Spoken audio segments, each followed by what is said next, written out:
વાલિયા પોલીસે જોખમી સ્ટન્ટ કરતા યુવાનની અટકાયત બાદ ફરી રીલ્સ બનાવી વાયરલ કરનાર બાઇક સવારને સબક શીખવાડ્યો હતો। વાલિયા તાલુકાના સોડગામ ગામના કિશન વસાવા પોતાની સ્પોર્ટ્સ બાઇક ઉપર જોખમી સ્ટન્ટ કરતા વાલિયા પોલીસે તેની બાઇક ડિટેન કરી કાર્યવાહી કરી હતી।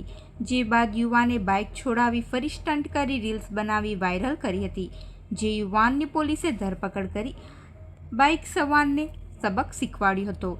યુવાને ફરી ક્યારેય આવો સ્ટન્ટ નહીં કરવા અંગે માફી માંગી હતી। वालिया पुलिस मारी गाड़ी पकड़ी थी तो 10 में 10,000 सोनो दंड भरीने पुलिस स्टेशन में गाड़ी छोड़ी जता वीडियो लीधा पुलिस स्टेशन घरे जता स्टंट करता वीडियो इंस्टा में वायरल करता मारी वाहने पासी पुलिसे कार्यवाही करी है। तो हूँ आज पछी कोई वीडियो के कोई स्टंट एवं कोई वीडियो वायरल नहीं करूँ और हूँ जाहिर में माफी मांगू छूँ।